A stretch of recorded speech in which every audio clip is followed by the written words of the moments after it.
Coming up on This Week in Radio Tech, Tony Lewis is with us. Who's that? Well, you ever heard of FreePBX? Lets you make a PBX phone system in your radio station or for your business or even in the cloud. Tony Lewis started that, and he is with us on This Week in Radio Tech. Also, Chris Tarr is with us to talk about great uses for VoIP Telephony, how you can save money and get great sounding phone calls and all that. It's all coming up next on TWiRT. This Week in Radio Tech is brought to you by Broadcasters General Store with outstanding service, savings, and support. Online at bgs.cc. By Broadcast Bionics with the Bionic Studio, including talk show control, social media, and visual radio. Broadcast Bionics brings exceptional audience engagement to radio and TV. By Angry Audio. Audio problems disappear when you get angry at angryaudio.com. By Nautel, worry-free transmission you can count on with outstanding control, reliability, efficiencies, and Nautel's unmatched 24/7 customer support. Online at nautel.com. And by Max Connect Wireless, prioritized high-speed internet service designed for transmitter sites and remote broadcasts. Hey, welcome into This Week in Radio Tech. It's the show where we talk about everything from the microphone, like this one, to the light bulb at the top of the tower. I don't have one of those with me today. I'm Kirk Harnack, and I'm not in the usual Telos Alliance studio today in Nashville. Nope. I am in the famous, beautiful southern town of Oxford, Mississippi, home of Ole Miss University. The Ole Miss Rebels are here. And, if you're a Rebel fan or if you are an SEC fan, you know the two-word phrase in this town, that will get you a free cup of coffee some places, and it's hotty toddy. That's what they yell. That's what they say when the football team or any of the teams win. Hotty toddy. That seems to be the phrase here in Oxford, Mississippi. So delighted to be here. We're building a new radio station, and we'll tell you more about that in the upcoming episode. It's pretty unusual the way we're doing things here, and I really can't wait to tell you about it. All right. Chris Tarr is going to be along soon. He is he's in the green room right now getting all cleaned up. But I want to go ahead and bring our guest in. As I mentioned, I'm Kirk Harnack. I work for the folks at the Telos Alliance. But our guest is somebody that I should have known years ago. And I'm so glad to have been introduced to him recently by Robbie Green, former Odyssey engineer in Houston, Texas, and now is a colleague of mine here at Telos. So without much further ado, let's bring in Tony Lewis. Tony, are you there? I am here. Good deal. Tony Lewis, CEO at clearlyip.com. Wow, it's a pleasure to meet you. And I know that my audience members are going to be delighted to make your acquaintance as well when they find out a little bit about your history. So if I got onto an elevator with you and we had an interesting conversation, what would I learn about you by the time the doors open? Oh, man. About me, I come from a wide background of construction, real estate, yellow pages, and then voice over IP telephony. Most recent, what is it? We're 2023. So 2008, we had founded a company and built a product that a lot of you are probably familiar with called FreePBX. So we were our core team at ClearlyIP were the creators of the modern day FreePBX. We ran that for years and years, sold our company off to another company called Sangoma. Joined Sangoma for 4 years. I was COO at Sangoma, and kind of oversaw the growth and expansion of FreePBX and a lot of other stuff at Sangoma. And a few years ago, a core of us left and went and started ClearlyIP, wanted to get kind of back into our own startup and entrepreneurship again, and doing a lot in the voice over IP space and different things with UCaaS, unified communications and cloud communications, and you name it. That's awesome. So many of our that was a long audience elevator members ride, by the way. That's all right. Maybe the 25th floor. So many of the engineers watching and listening right now have heard of FreePBX. Some of them are good at it. Others just heard it, hadn't tried it. And I got to tell you, it was that software, FreePBX, that made it possible for me to learn about voice over IP and how it works, at least well enough to manage it and deal with it and kind of wrangle it and make a phone ring and have conversations on cheap or darn near free phone services. So I'm excited to meet you and to talk about FreePBX, and also then to, toward the end of the show, talk about the things that you're doing now, some of it specifically to help engineers like me do our jobs better. So we're gonna take our first quick. I'm sorry, Tony. Go ahead. Oh, absolutely. It's a wide use case for PBX across a lot of industries. Yes, indeed, and luckily, broadcast is one of them. So we're going to be right back in a minute. Our show this week in Radio Tech is brought to you in part by our friends at Nautel. You know, we talk about them at the top of every show, and at Nautel, they've got these HD radio products, and I'm talking about those this week again. It's been a couple of months, and the HD radio things that Nautel makes make it easy for you to add HD radio to your FM radio station, especially if you're using a Nautel transmitter. They're designed to work with each other. Nautel has you covered really with field-proven high-performance HD radio solutions. And I bring it up because I'm about to install some Nautel HD radio gear here in Oxford, Mississippi. These stations that I'm at right now, we're going to have three formats. We're going to have kind of a modern rock format and an oldies format and an AC. An urban AC format. That's what I'm trying to say. So we're going to have three different formats. Of course, the HD1 will be a duplicate of the FM. HD2 will be oldies, and HD3 will be the urban AC. We're going to be using the HD Multicast Plus box at the transmitter site. In our case, it could go at the studio, but in our case, it's going to be the transmitter site. To put those HDs on the air, get the timing just right, get all the modulation just right, and of course, a Nautel transmitter, a 2.5 kilowatt transmitter that is ready to turn on HD. So if you want to learn more about HD radio, it's easy to do at the Nautel website. They have lots of resources there to help you learn about it. And maybe you put in your first HD radio back in Gen 1 or Gen 2 days, and it's time for you to upgrade or add another HD station. Well, if you do it with Nautel, it becomes super duper easy. So please check it out. You can go to nautel.com and then click on products and HD radio, and you can read all about it. You can see the equipment that they offer, some of the ways that you can manipulate HD radio, and also how you can have a cloud-based radio air chain if that's interesting to you. That gives you incredible reliability with your air chain. That was an experiment and a demonstration that we did between Omnia and Nautel. So thanks a lot, Nautel, for sponsoring This Week in Radio Tech with the HD AirChain products. Also, I should go ahead and mention at nautel.com/webinars, you can go to the Transmission Talk Tuesday discussion page. And the next one is coming up August the 1st. I guess that's next Tuesday, isn't it? Well, I should have talked about that. Go to nautel.com/webinars and click on Transmission Talk Tuesday, and then click to register for What's Up with EAS. You know what? My friend Dan Merwin and I were just installing some EAS gear today, the good old-fashioned Sage box, and things may be changing. So I look forward to that, too. The Transmission Talk Tuesday roundtable discussion next Tuesday from Nautel. Thanks a lot. All right. Let us, I think I noticed that Chris Tarr has just joined us. Chris, are you there, buddy? I am here. Hello there. Hey. Oh, you look and smell so fresh. I had to go into the shower on my way home. I was at transmitter sites all day. And when that happens, my wife gets home and she goes, "You smell like transmitter." So, I always make a habit of when I'm out working at transmitter sites to hop in the shower when I'm done.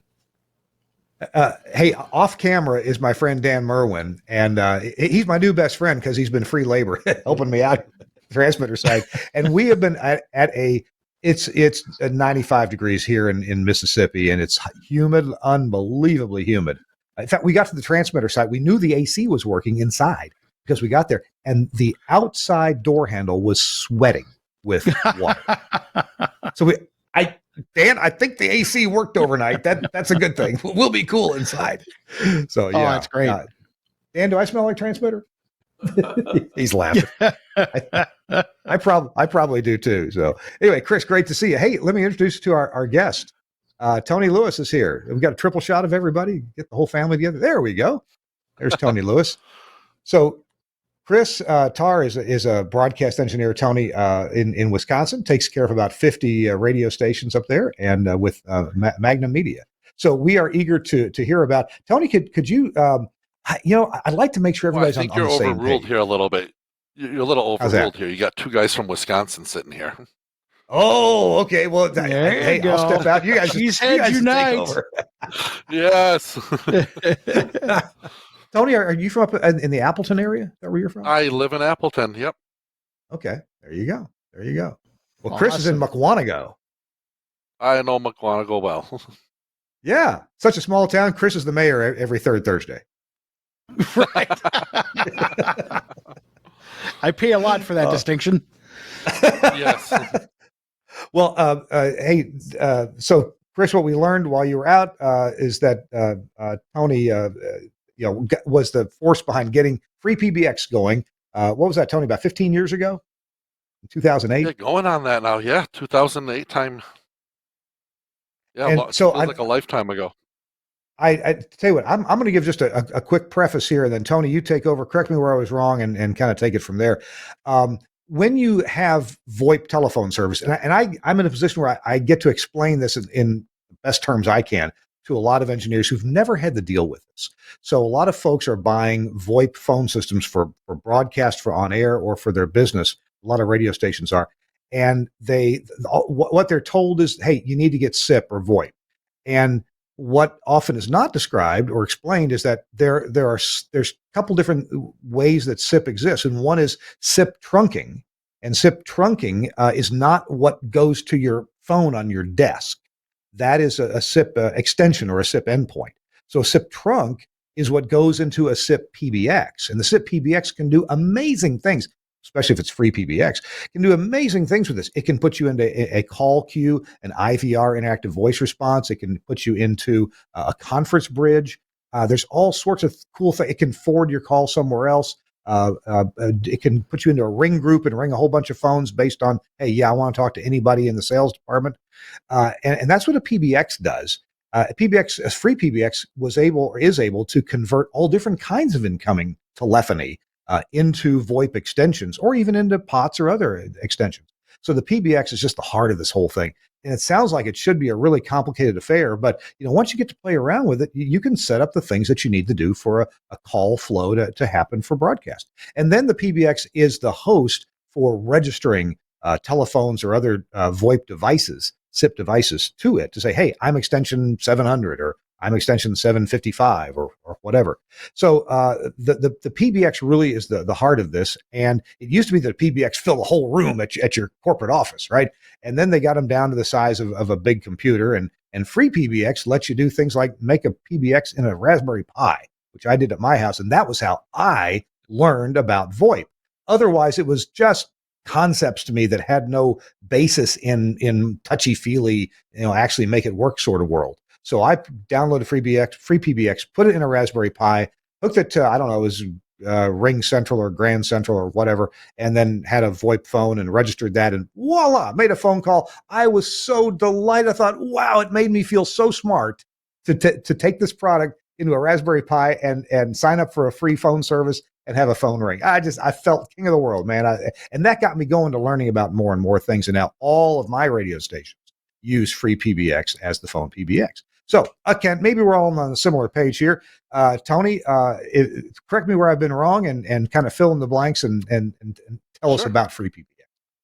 Well, I think you're dead right. Your PBX is your central, your brain box, right? FreePBX's design was to be very modular and allow it to sit in lots of different industries and use cases. It's been around a long time. The current incarnation of FreePBX, 2008. Prior to that, there was a product that FreePBX morphed from called AMP, which was the old Asterisk Management Portal. Really basic, like very, very basic. We kind of got involved and took over when it became what we know today as FreePBX. Some interesting things that you'll see a lot with background in FreePBX was basically the whole core team that built FreePBX had no telephony background. So we were learning telephony as we were writing and designing and publishing out FreePBX, which is kind of crazy to think you're building a whole platform that you have no background in. We didn't come from a telephony or PBX background.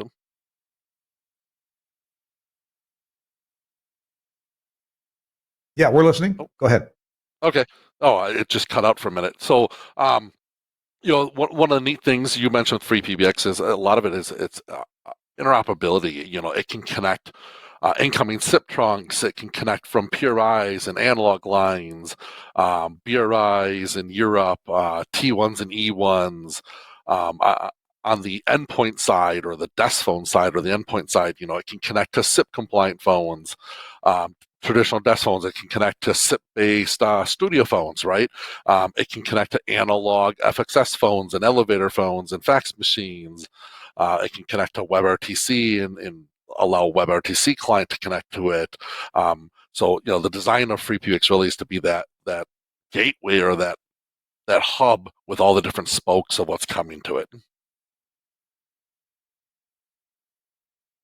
Gotcha. And I'm amazed too. You just listed off all these different uses for telephony and like an elevator phone or a front door thing or even a ring down line or something like that. Wow. And FreePBX, is able to deal with all these things. Would you back me up in that a great way for people to learn, because it costs nearly nothing to teach yourself PBX, VoIP, SIP PBX, if you just download FreePBX, put it on an old cast-off computer, and get a free or very low-cost SIP trunk and hook a VoIP phone to it. Yeah. So, that's what we see all the time. The history of FreePBX and its millions and millions of installs that's exactly it. People found it, played with it, downloaded it, installed it, connected it to a cheap SIP provider or quality SIP providers, doesn't matter, and start connecting different types of phones to it. Start Chris, playing with the call flow. I'll bet Chris Tarr has a story about learning things about SIP. Chris, how did you get your feet wet in SIP telephony? Oh boy, I would say back in I can't even think back. It's got to be probably 20 years now. And I started out, with computer to computer. Then I went with, the real early ATAs. And now, I'm pretty much all SIP everywhere. And at Magnum, we're all SIP there too as well. We do all IP phones. My house is all IP phones, my business, my office phone.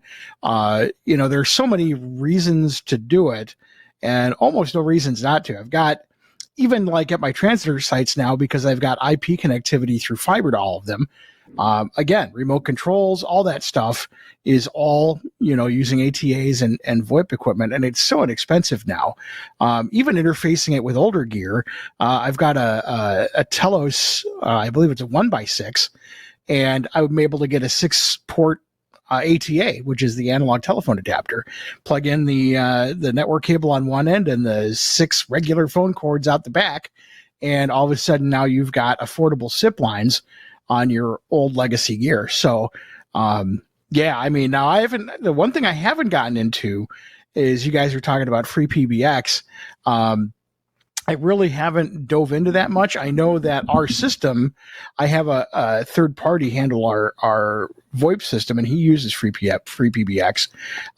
I use for my home stuff Anvio, which has, a bunch of call flows and things like that.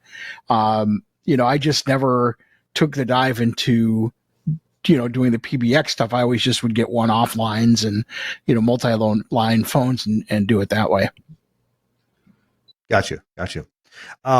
In fact, come to think of it, I was mentioning to Tony earlier, at all my radio stations, and by the way, they're not all mine. I'm part owner. I own a tiny little part. I own the part that makes phone calls. But at all of our stations, except the ones in Samoa, we haven't got those hooked up through a FreePBX system yet. But all the other, all the US based ones, including the ones in Hawaii, they all go through a FreePBX server, of all places, in Pahrump, Nevada. That's where the server is. So every call you make to and from our radio station goes through what was formerly Art Bell's radio station in Pahrump, Nevada. How about that? And they all work. See, what's great. What's so cool is, I work from home, so I'm sitting right here in my office, and this phone right here is an IP phone, and that's off of our PBX system at Magnum. So, if I get a phone call or whatever, they can transfer it to my extension. If I need to call somebody, I can dial their extension, and it works as if I was in the office and you just take a phone and plug it in. That's just one of the and especially with people working from home now, we can pre-program the phones. They can plug it in and go. So, I guess, those are some things. Although, again, it's kind of hairy to do this stuff yourself. There's a lot to it, and it's one thing to do it. It's another thing to do it well. And I've found, in my case, I've gone to outside vendors for help for that, because the flip side to that is phones are so important that rolling your own, if you're really good, that's great. But, to really, truly roll your own and have it functional, it takes a particular skill set. Oh, no, that's true. I've been fortunate that while I've run the FreePBX, it's just been for my own home use. I let other people take care of the security. Tony, I wonder, we really didn't talk, Tony, a whole lot about educating our audience here, but I wonder if are you comfortable, Tony, talking us through not necessarily a signaling workflow, but what do you have to program? What do you have to tell a PBX so that it handles an incoming phone call and sends it perhaps to the extension that you want, or to a ring group, or to a Telos VX system waiting there for an on-air call? Can you tell us what you have to program in the PBX for that to happen? Sure. So, we do this, with a lot of Telos. Actually, it's funny, Telos VX customers, right? In a radio station or broadcast world, where we see a lot of is, we'll bring in SIP trunking into a FreePBX. That FreePBX system may be premise-based, running on their own hardware. It might be hardware we sell them. It might be hosted instead of premise-based, hosted by us. It might be hosted in their own data center provider they use already. And that call then comes in from your SIP trunk provider and comes into your PBX. So in our example, a FreePBX system.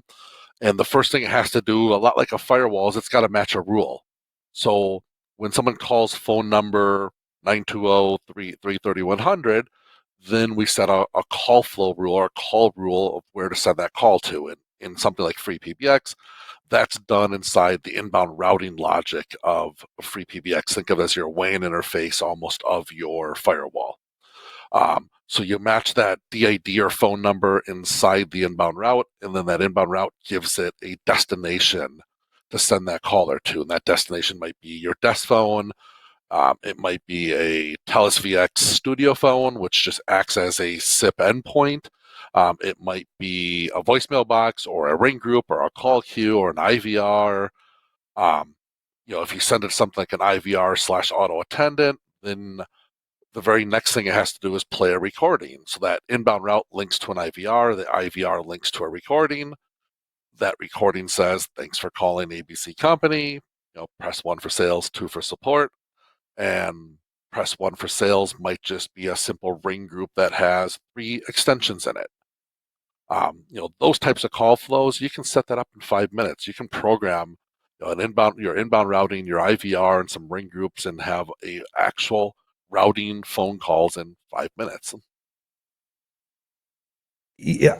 One of the things I noticed about FreePBX, and I really had very little experience, just made my own at home, but I needed to set up some stuff for my first radio station. And I asked Joe Talbot, I said, "Joe, how do I make all the sales telephones ring?" He says, "Oh, what you want is a ring group. And so you want to have these extensions be part of a ring group. And then when a call comes in and somebody says, I want, press 1 for sales, then it'll ring to that ring group number. And sure enough, and then you can set the rules. If when the first person in that ring group picks up, what happens then? Call gets transferred to that person, and the other phones quit ringing, or do the other phones keep ringing? I don't know. It had several different behaviors, and I've noticed that in FreePBX, and there's an enormous number of different behaviors that you can set for what you want a call to do as it makes its way in. I also noticed, Tony, that of the myriad options that are in there, the large majority of them I could ignore. I was just interested in, because that people want all kinds of features, right? And there's features to do everything people have ever wanted practically. But usually you get to learn to know the 5, 10, or 15 things that you really need to set up in order for your call to go to the sales desk or the front desk or the studio, or just ring straight onto the transmitter site, right? You kind of get to, go ahead. Yeah, I like to, where we talk about early days of FreePBX, we go back in history here. Those early days of FreePBX were like the 60s. It was a love fest. Anybody who had a feature and wanted to submit a feature, it came into FreePBX. No regards to how usable is this feature, what's it going to take to support this feature long term. So FreePBX, in a very short period of time, every unique use case someone had, they would submit a patch saying, hey, I added this new feature. Like, oh, great, a contributor. Let's just add it to FreePBX. And you ended up with, something like a ring group that has 50, 60, 70 options in it, and I joke nowadays about it. Yeah, we give you enough rope to hang yourself, and then we help you hang yourself at the same time. There's so many options. I wanted to add about contradict each other. I wanted to add about the IVR and the ringing things. One of the neat little things I've done that has almost completely eliminated the car warranty calls on my home phone is simply when you call my house, the first thing you hear is an IVR saying, press 5. Yep. That's it. A human presses 5, it goes through. Yeah. It eliminates 90% of the robocallers. Exactly. Wow. Most people press 5 and it rings my phone and somebody I want to talk to. If it's a robocall, it doesn't know what to do and it gets hung up on. How can I get my that? On that, Chris, you get smarter. You can go create. So in FreePBX, you can do inbound routes that are caller ID specific only. So it doesn't matter what number they call. You can do an inbound route by a caller ID, and you could route them directly to, so they don't have to press 5. So people, family and friends, you could provide an exclusion from that where they don't have to press a 5. That's a great idea. I do have whitelisting. Nobody calls my home phone anyway, so I don't really. they'll call my cell phone, but I think I have the kids' school whitelisted, but yeah, I for a long time was getting just a ton of calls, and I was like, well, you know what, robot isn't going to know what to do, so we'll try that, and it's worked fantastic. They're starting to get smart. Some of those robots are getting pretty smart when you start pairing it with AI, and they're listening and figuring out what prompts to press. We're starting to see it in some of our own customers coming to us on our unified UCAS system saying, we're getting a lot more robocalls through, and they're actually dialing options in IVRs. Wow. That's wild. Well, then you have to come with more sophisticated, instead of just press 5, say, enter the value of pi, use the star key as a decimal point. So that way only my mathematical friends can call me. Yes. I never hear from a bus on them. What's that? Oh, hey, we're talking all the boxes that have buses in them. It's we're funny, talking Chris. Tony Lewis. You say nobody calls your home phone anymore, and I'm kind of the opposite. I have gone great lengths not to give up my cell phone to people.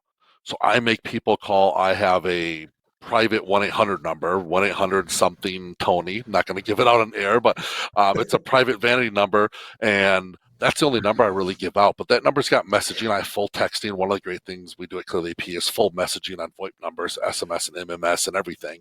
So I've protected my cell phone by running all that through the phone system where I have a lot more logic. And that's the thing, is that horse left the barn a long time ago.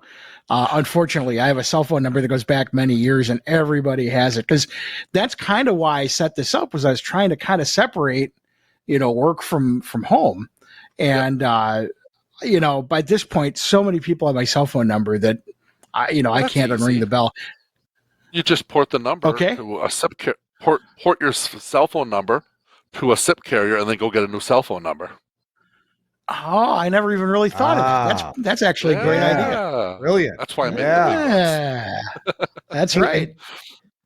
Speaking of number porting, we're going to talk to Tony about that. If you run a radio station, you've had a number for years that everybody in town knows, or you think they know.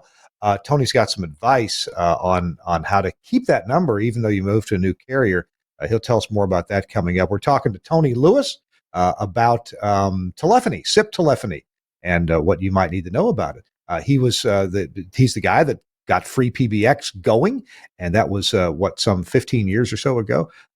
We'll be back with more with Tony Lewis, and Chris Tarr is along with us as well. I'm Kirk Harnack on This Week in Radio Tech. Our show is brought to you in part by Broadcast Bionics and this amazing new product called Virtual Rack. Now, you've heard me talking for years about virtualizing your broadcast infrastructure, like your audio console or your phone system, or now an intercom system can be fully virtualized, or audio processors can be virtualized as well. Even our Pathfinder software from Telos, it comes in virtually. Well, Broadcast Bionics has made that really easy. So instead of having to deal with Linux-based software containers like Docker containers, OCI compliant containers, there is a product now from Broadcast Bionics that lets you do this just so easily and simply. Hey, Suncast, I don't know if you've got access to put that page up from Broadcast. Oh, there we go. And here's what they do at Broadcast Bionics. You purchase the server from them, and it's got their own designed software. It all runs in Linux, but it's got their own designed front end to this server. And it has in it kind of like an app store. You pick out the apps that you want to run, whether they're from Telos Alliance or from a couple of other manufacturers. And you pick out the apps that you want to run, you click on them, and within literally seconds, these containers, these appliances, if you will, are installed into Virtual Rack. Now, you still have to contact the manufacturer of those appliances and license them. Some may have a little bit of limited functionality without being licensed, so you may be able to try them out. And the audio ins and outs through the server is going to be through audio over IP, typically AES67 or perhaps Livewire. Now, Suncast is showing you a page right now on the Broadcast Bionics website. And at the bottom of the page, there's a couple of videos you can click on to learn more about Broadcast Bionics Virtual Rack. We also did a whole show, This Week in Radio Tech episode with Dan McQuillan about Virtual Rack just a few episodes ago. So you may want to go look that up and just look for Dan McQuillan and or Virtual Rack and see about how that works for you. Now, I think it's a great idea. It's a fantastic solution because of you don't need a lot of tech support to make this happen. You buy the Virtual Rack hardware computer. It's already set up for you. You enter some IP addresses, and then you choose the apps that you want, and they install. And then you contact the manufacturers of those apps, and you purchase the license key for those. An amazing solution. And then you can put this Virtual Rack anywhere that's safe, secure, where you need it, where you have backup power, maybe a couple sources of internet. Maybe a data center, a privately owned data center locally that you can install it in, or put it in your own brick and mortar radio station, or maybe even at the transmitter site. Lots of options there from Broadcast Bionics Virtual Rack. It really makes containerized software super duper easy. And I would encourage you to go to Bionic. Bionic.radio is one way to get to them. Also, bionics.co.uk, the couple of websites, or just Google, Broadcast Bionics Virtual Rack, and you'll find it there. Thanks a lot, Dan McQuillan and Broadcast Bionics, for your constant leadership in the broadcast space and for sponsoring This Week in Radio Tech. Okay, I'm Kirk Harnack here in Oxford, Mississippi, at the site of Oxford Media Group, OMG, where we got 3 new stations going on there pretty soon. The Buzz, Oldies 94.7, and The Beat. The Buzz and The Beat are going to be on HD2 and HD3 respectively. And our Buzz is going to be on FM and HD1. So we're building some studios here. Very simple. We're going to do a show from here, showing off these studios and how we're making it all work from the transmitter site. That's going to be pretty cool too. With me, Chris Tarr, co-host, is here from Mukwanago, and Tony Lewis, the guy who is responsible for free PBX. Tony, tell you what, why don't you update us on where free PBX is now? You were involved with it, but you've moved it off to somebody else. Yeah. So first thing I say is I'm not the guy that brought FreePBX. That was a large team of people that did. I don't. Nobody takes credit. Single person. So, So I I was the CEO of the company that owned the trademark and copyright and everything related to FreePBX. It's open source. All you own is the copyright. So we had the trademark and copyright, and produced all the code. Um, in 2016, we sold that company off to a company in Canada called Sangoma Technologies. Our core team joined Sangoma. I led Sangoma as COO for 4 years, and in the middle of 2019, I and a bunch of other of the original FreePBX teams had exited Sangoma and went and started Clearly IP. So Sangoma, or FreePBX itself is live and well. FreePBX.org, their forums, community.freepbx.org. The product is alive and well, around, installed every day. We hear from people, partners, customers every day installing it, coming to us for consulting or different types of add-on products that we might sell into FreePBX, like our SIP trunking platforms, or we manufacture a line of IP desk phones. We have a soft phone for Android and iOS, and a desktop phone, and we build a bunch of products that work in FreePBX along with other things. We're not married to FreePBX as a company since we don't own FreePBX anymore, but we build a lot of stuff in that ecosystem still. Ah, gotcha. Hey, I had not heard of Clearly IP until recently, Tony. And you guys do things for broadcast. You part of your website is dedicated to helping broadcasters get their on-air telephony all arranged, and you can sell them the services and products that they need to make that happen, right? Yeah, so we kind of focus. It was one of the vertical markets as a company. We kind of focused our SIP trunking on. We have some of the largest radio stations in America on our platform. Some of the largest shows on SiriusXM are on our platform. And when we say on our platform, we provide that high volume blast calling, the inbound contest type calling, trunking that you traditionally would buy analog choke lines for. From what I hear, $50 to $500 to $5,000 for a choke line. Some of these stations were paying for. So we provide a virtual choking line through SIP that lets you choke to whatever you want, and then you can even you can choke a whole radio station. So you can say, hey, this radio station, I want no more than 20 call paths, meaning I don't want any more than 20 calls at a time ever hitting my PBX.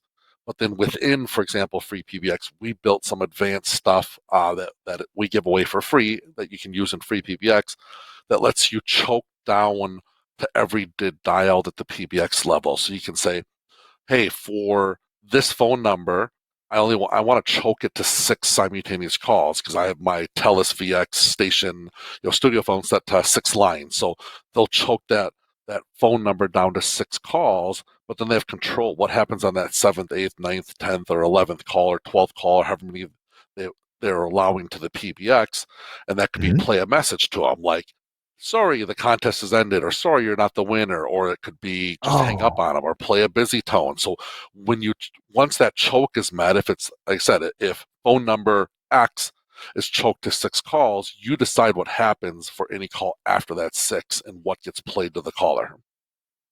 Wow, and that happens inside FreePBX. That decision is made there. Yes. So you choke with us at our SBC, Session Border Controller. So you set a choke with us on our SIP trunking it for the whole station. How many simultaneous calls do you want? But then the more granular control, we let you do that at FreePBX because that's where you can play things. You could send them to voicemail. You could play a busy message and return the 486 SIP busy response. You could just hang up on it. You play an announcement, then hang up. So we let you have all that control since FreePBX, as you were talking about earlier, has all this complex routing logic.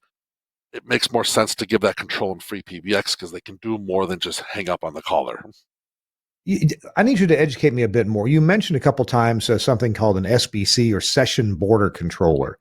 And I've heard this term before. I think maybe I kind of know what it does, but help me clearly understand what an SBC does and where is it and who owns it. An SBC can be lots of things. And users can have SBCs in. When we talk about SBCs in our layer, it's what a carrier uses to allow all your different phone systems to connect to you. So at an end customer, you have what? A PBX, right? You talk about FreePBX. In the carrier world, what you think of as the PBX is what we call the SBC, the session border Oh, controller. So in this session border controller is how you connect to us to make and receive phone calls. That's how we connect to the PSTN, to the outside world, to allow all those inbound and outbound calls from all the other carriers to interconnect together. okay. All right. And The the easiest way to SBC, explain an SBC, it's a VoIP yeah. firewall. A lot of Okay. people, A VoIP the easiest way firewall. people look at it, Okay. it's a VoIP firewall. If but this is where you can protect yourself and your customers from too much inbound. Tell me, Yep. what about this? There's a broadcaster that did something. Somebody, a huge number of calls in the first few minutes or seconds or something. What was the story you're telling me earlier this week about that?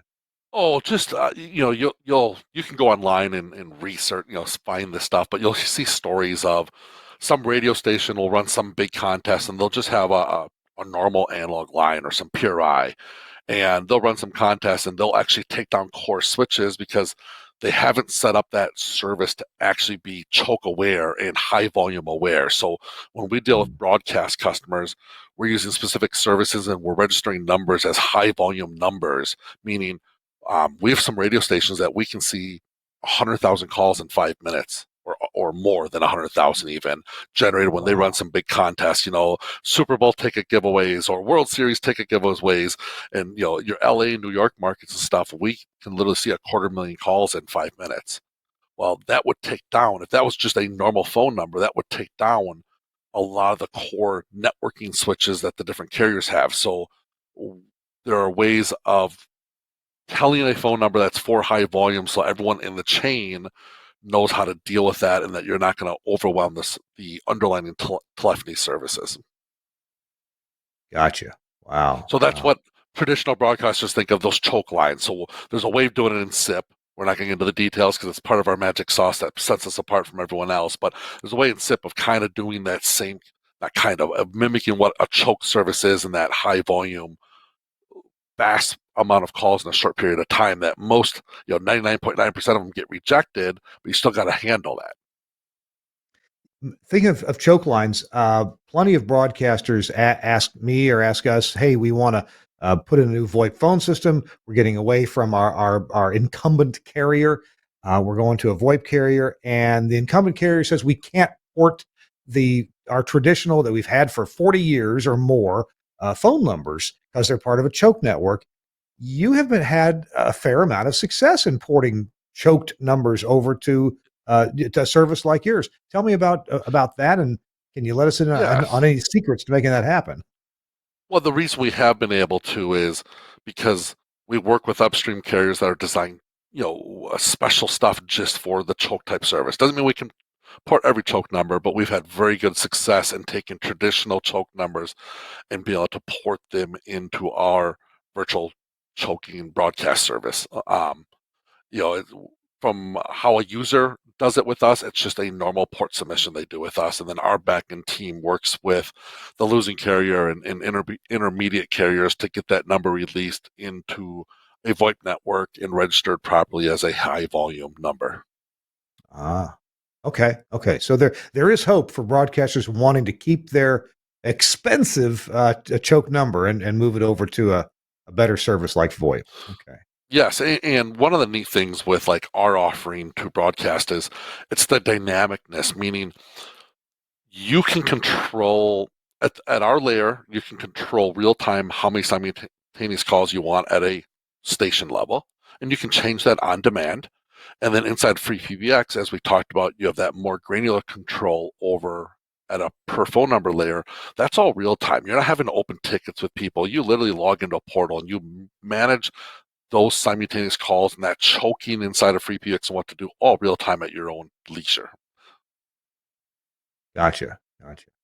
Well, hey, of course, the name of the software you came up with was FreePBX, but I've having used FreePBX, I noticed that there are features that you can pay for to get licensed for them to work. What kinds of functionality comes free with that? I know it's not your Yeah. bailiwick anymore, but what's the delineation between free and something that you pay for? So The general rule we had used back when FreePBX was our company, what we were doing with it was things that were specialized vertical markets or specialty things like call centers. That's what we would make what we call commercial add-on. That's what funded the project. For your average SMB business, what came free and open source in FreePBX gave them everything they needed, for the most part. Probably the caveat to that was we came out with a module that let you provision phones, endpoints, and we provisioned over 300 different manufacturer endpoints. So we charged a nominal fee for that, for the ease of configuring all these different manufacturer desk phones. Beyond that module, most modules are designed for a very specific vertical market or a very niche feature set that people would be willing to pay for. Hey, you mentioned this notion of provisioning. And I've noticed that a product like the Telos VX broadcast phone system that registers as numerous SIP endpoints, it's very generic. There's only about 5 fields that you have to fill in to make the VX register to a SIP PBX. But if I go buy literally a $59 Grandstream or Yealink phone, it's got hundreds of fields that are possible to fill in. And so I guess this is this what provisioning does? It lets whoever's operating the PBX populate that phone with the information that it needs to operate in the way that the owner of it wants it to operate? Yeah, so that's what phone provisioning was or is the idea of letting the PBX write out a configuration file for the phone loads it, and the PBX is determining what things it wants to set up on the phone. If I look at our Clearly IP desk phones, 500, it's like 5,000 different options that you can set. It's crazy, right? So it's manually set up one phone at a time by logging into the phone would be a long process for someone to roll out phone systems where, with a proper provisioning system and any PBX, we're not just talking FreePBX, any PBX, you can roll hundreds of phones in, a half a day. Hey, time is slipping away here. I need to remind you, you're watching or listening to This Week in Radio Tech. Tony Lewis, the founder, the guy who started FreePBX, is with us. He's doing something now called clearlyip.com. And I don't know if I'll tell the story publicly here, but I've already sent Tony one broadcast customer a few days ago. That broadcast engineer phoned me back, or actually texted me back, and said, "Kirk, I had a fantastic experience with Clearly IP. These guys get it. They knew exactly what I needed, and we're moving full steam ahead." So anyway, obviously Tony's doing something very good here for broadcast engineers. Chris Tarr is with me, and we need to take a break and tell you about Henry Engineering and something called the Talent Pod. It's the Talent Pod 2, come to think of it. The Henry Engineering Talent Pod 2 is a mic and headphone controller. Now, we've got sports season, football season, high school football, and then basketball right around the corner, coming right up. Actually, in a couple of weeks, a lot of this stuff starts.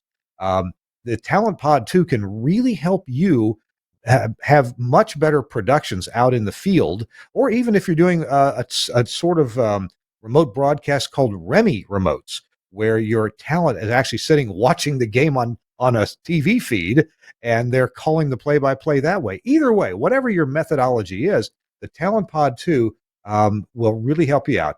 During a sports remote with multiple announcers, this can be a real hassle to get it done right. You need to provide headphones for each announcer, and you need to provide a mix minus or a mix return feed, like an IFB backhaul feed, into their local headphones as well.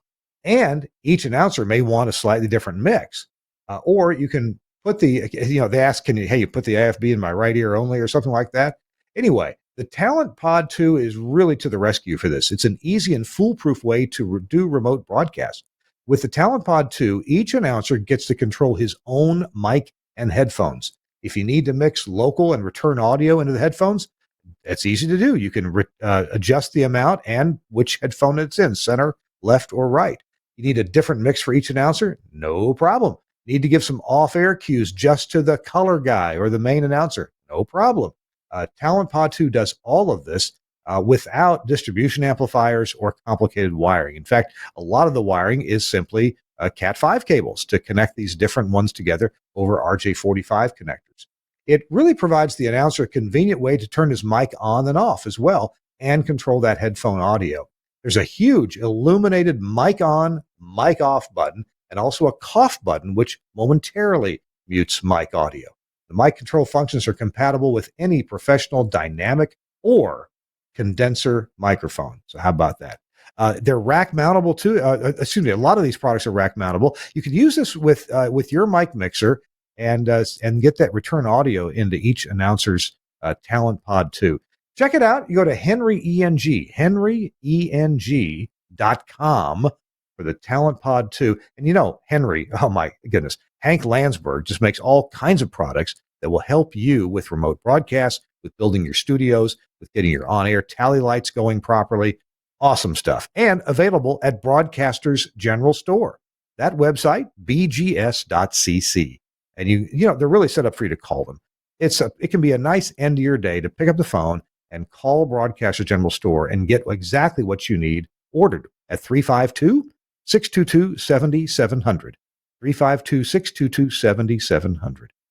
Dave Kirsten and Carrie and Jessica Shute and Jonathan Shute, everybody there. Oh my goodness, good folks to talk to at BGS. Thanks a lot.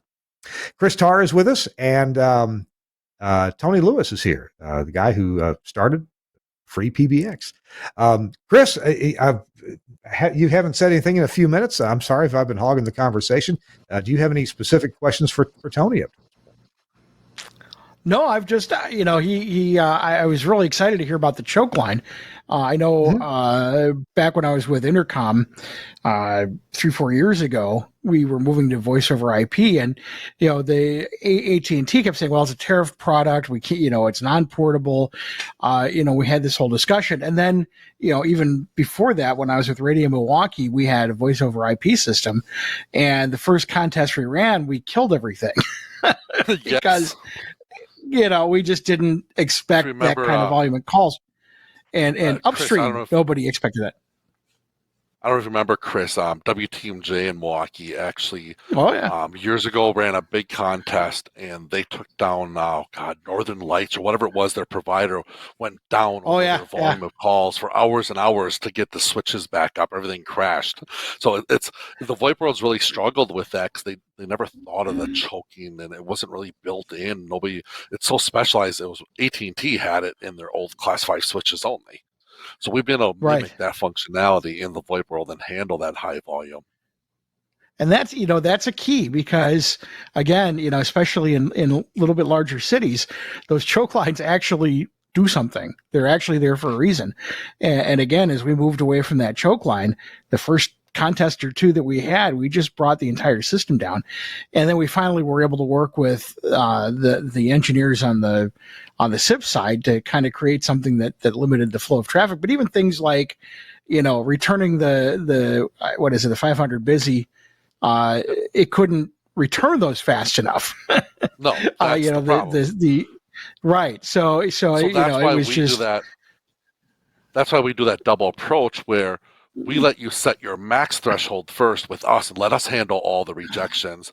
And then you might say with us, you want 30 call pass, but then at your PBX, certain numbers, you only want 6. Well, the PBX can handle from 6 to 30 fine. It can reject those. It's the 30 to 5,000 or 30 to 50,000 it can't do. Right. Wow. And I was very interested in hearing you talk about that because that's one of those things that, a lot of people who try to roll their own, they don't think about. They don't, they don't realize that that's going to be an issue. Yes. Hey, sure. I wonder if we might spend a minute talking about some of the applications that VoIP telephony can help you with, because it does go over IP. IP is so ubiquitous these days. I mean, we can throw up an IP radio link and get internet connectivity out to transmitter sites that previously we couldn't.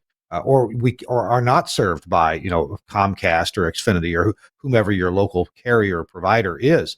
So at every one of my transmitter sites, we've been able to cancel our POTS service, which in many cases was just absolutely horrible to begin with and cost us plenty of money, typically about $100 a month at every transmitter site. Now we build the infrastructure to get IP out there anyway, for meter readings, sometimes for STL audio, a lot of times for STL. And we just add a VoIP phone out there. We're already got a relationship where we get, extensions, and it literally costs nothing extra to add that phone out there. And if we have a device, like a good old sign systems remote control, a dial-up that wants a POTS line, you just use an ATA adapter. So I really encourage people, look at your POTS lines and see, can I eliminate something here by just getting, using internet IP connectivity that I already have out here anyway, and add that. Go ahead, Chris. Here's a good example of what I was able to do with the voice over IP system. I had a Burke, or I have a Burke remote control system that was living out at a transmitter site, and it controlled. It's starting to grow. It's controlling all of our sites. And I said, well, I need to bring it in to where I've got, the bandwidth to be taking all these SNMP packets. Well, I didn't have a phone line there. So I just grabbed one of our free DID numbers that we had at our pool and threw it on an ATA. And within 5 minutes, I had a phone line there. So, it's not calling the phone company, waiting for a provision, having them come out, find it on the DMARC, all this and that. I brought the box over and went, I need a phone number for that. And grabbed an ATA and popped a couple of settings in there, and boom, we've got a phone line for the Burke. So that's just another one of those really nice things you get with voice over IP. Tony, how about you? You got any unusual uses where VoIP made possible something pretty interesting? I think a lot of it was, even 10 years ago, 8 years ago, was the transmitter sites. We started seeing the whole ATAs into transmitter sites left and right because, you talk about, the saving $100. We were seeing transmitter sites that were spending $500. They were so far away, they were spending $500 a month just to have a phone line there. In that phone line, a lot of them were just for emergency purposes. If something happened while a tech was out there, especially in a lot of the bigger broadcast companies, they require, for liability reasons, a phone line there. And it was astronomical to put those phone lines into a lot of those remote tower sites. So that was a thing we saw early on in the broadcast space, even, like I said, 8 years ago, 10 years ago. So, Kirk, I gave Suncast a link to see. I'll see if we can bring it up here. This is an Indiegogo campaign, and it just happened. We're talking about voice over IP, and there is a Indiegogo campaign right now, and they're actually now sending out the devices. They've created a hackable, basically a SIP phone that looks like a cell phone, and it has Wi-Fi. It's got a couple of different plugins, but it's got headers in it, and it's basically made to hack. There it is, the Wi-Phone.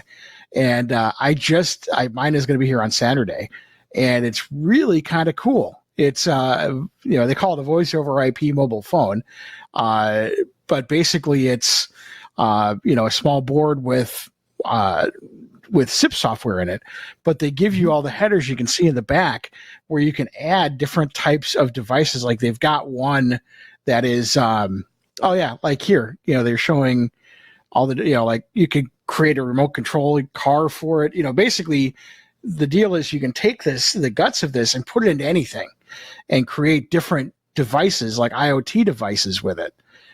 So I thought that was really, really cool, and I was really compelled by that. So I went ahead and donated to the campaign, and they're going to be sending me one. But very cool stuff. Funny you did that.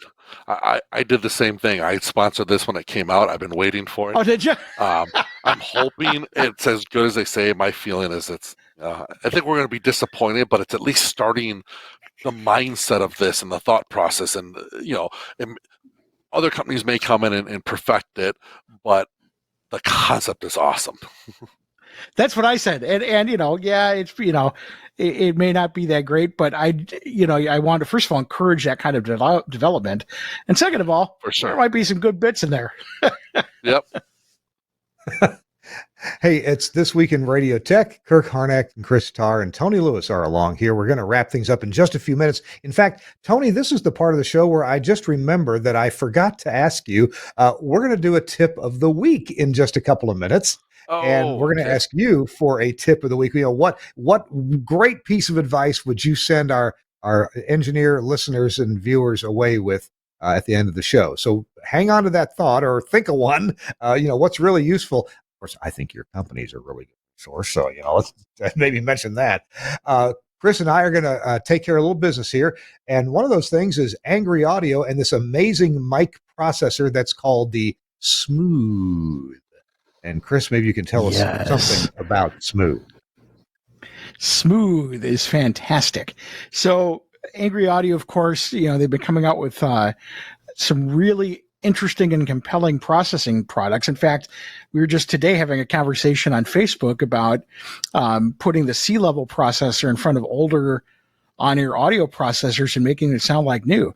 Well, they've taken some of that coding that Corny has done, some of those algorithms, and have created mic processors. And part of the discussion was, if you've seen a mic processor, they have knobs all over the place. And it's really easy. I don't know how many times you've gotten these phone calls as an engineer. I know I've gotten them all the time. Somebody's messed up the settings and they turn on the mic and it sounds horrible. And you use the China marker to draw the grease pencil to draw the stuff on there, and they rub them off, and it's just a pain to kind of keep them sounding good. Well, Catfish and Mike Dosh over at Angry Audio has come up with the solution. I mean, they are the problem solvers, and they came up with the Smooth. And the reason it's called the Smooth is the first two letters are SM. And that stands for SM for the Shure mics.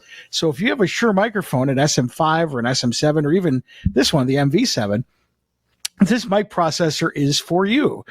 And the way it works is you just plug it in and go. It is already tuned for the sound of the specific sound of the SM7 or the SM5. Now, there are some controls in there. There's a gating control, which is actually called the room size. That you can have a little bit of tweaking for EQ and things, but basically you could plug it in as is and sound fantastic. And that's the point. It's designed for those specific microphones. So you don't have to figure out how to make a specific processor sound good with a specific mic. If you have an SM series microphone and you plug it into this processor right out of the box, it's going to sound fantastic. But then it also gives you the option to do a little bit of tweaking to really customize it to the way you want it to sound. angryaudio.com, check it out. They are coming out with some for some other microphones. There'll be some announcements on that soon, but they are very excited about this brand new Smooth microphone processor. angryaudio.com. Get angry, solve some problems. Don't get mad, get angry. Get angry. angryaudio.com.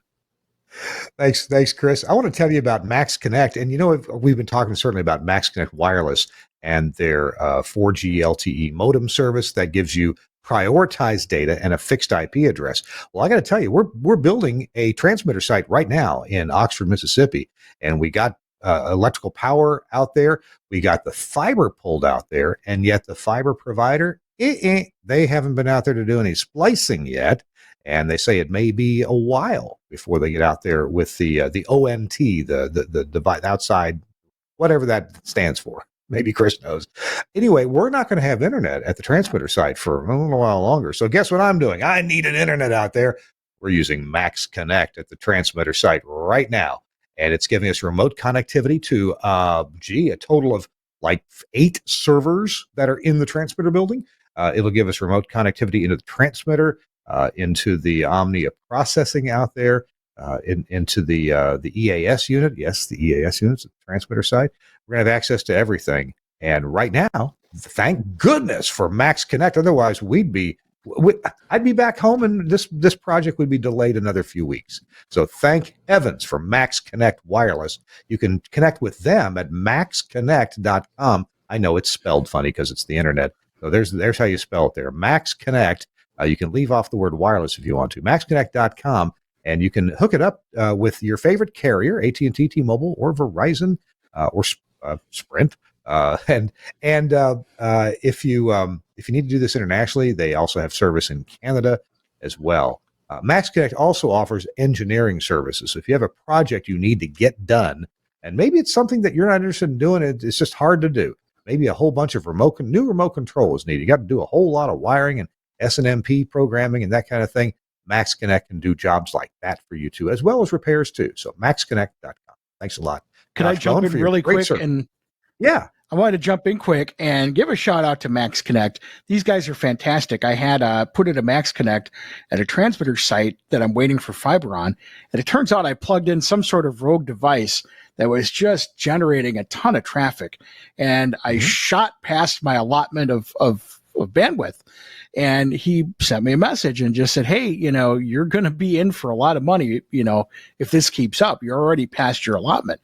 But what they can do is they can dynamically, just for the month, adjust your allotment of data. So, instead of having a ton of overage charges for blowing through my data cap, he suggested, to save some money, to raise that data cap to fit that and then bring it back down again at the end of the month.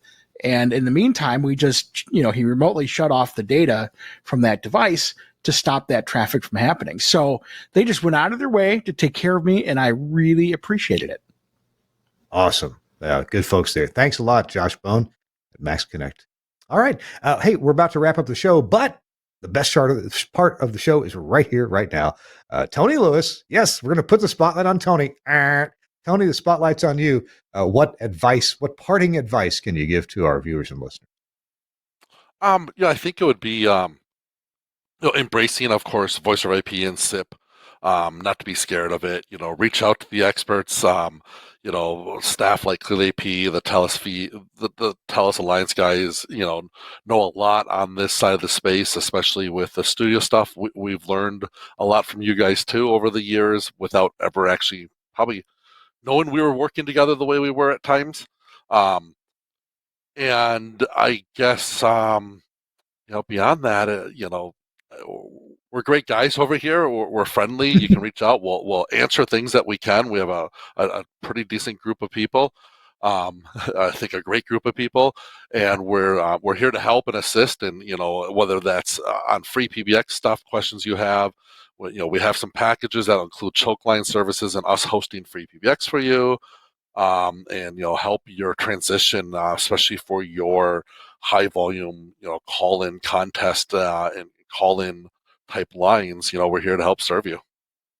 Hey, I'm glad you mentioned that you host FreePBX as well. So many broadcast engineers I talk to these days, they're not so interested in having an appliance or a computer running the PBX at their studio. They'd like to offload that and just have internet connectivity, managed or unmanaged, up to a site like yours. So you guys do host FreePBX. Yep. The engineers would have remote access into that. They can make changes, set things up as employees come and go. They can take care of that, and also for their talk show needs, right? Yep, for sure. Awesome. That's terrific. Chris, real quick, you got anything for us before we say goodbye? I do. I was trying to get a link to the item. I don't have it right now, but I bought on eBay an SNMP web-based 16-channel relay board, and I'll be trying it out for remote control. This thing's pretty cool. It's got the relay inputs, and it also has analog and digital inputs for readings. And it was $150 for the entire thing. It's got a little built-in web server, and it runs on SNMP. And I'm thinking this may be a good item for remote control at the transmitter site. And it's a relay. Okay. I've seen one that was SNMP was built into a power strip. And that's how I learned something about SNMP from Tony Scott Peterly when he demonstrated. I made a duck lineup, like that. What I did is I had the PPM encoders for Nielsen, and they send you two in case one fails. Well, I had the monitor rigged up with SNMP where if one of them failed, the power strip would shut that one off and turn the backup on automatically. It was just a script, and it would monitor, and it would get the SNMP. It would send it, there's a fault in this encoder, and it would trigger the power switch to turn it off and turn the backup one on. Wow. I can think of a lot of uses for stuff like that. And you can have like a cheese curd fryer and have it, dip down automatically by remote control. So they'd be ready when you got there. And fire up the grill for the brats, you bet. The grill. But you got to boil them in beer first, Chris. Absolutely. Wait, we got to what, the beer? You got to boil the brats in the beer. Beer and onion first. Oh, okay. Yeah. The brats go in the boiling beer. Yes. Yes. Hello. Okay. Okay, you're not drinking while the you're boiling drinking beer. while you're drinking your old fashioned Right, Okay. right. Or another beer. or Oh, another. my Get gosh. your spotted cow. Yes. We're Or your Suncast is going to limes. kick us out in any second now. Tony, thank you so much. It's been a pleasure to spend a little over an hour with you today. Thank you so Thank much, you for and having me. all the best to your company, Clearly IP. I'm going to be recommending you guys to our customers, who want to. Hey, how do I get VoIP service for my talk show? Well, I got your number right here. Thank you very much, Chris. You have a good week, man. I'll see you next week. Okay. All right. And thanks to Suncast for producing today's show. And thanks to you for watching and telling your friends about it. That like and subscribe button. Yeah, please do all that thing. That'd be really nice. Do that. Help us along. And I hope to see you back next week on This Week in Radio Tech. Bye-bye.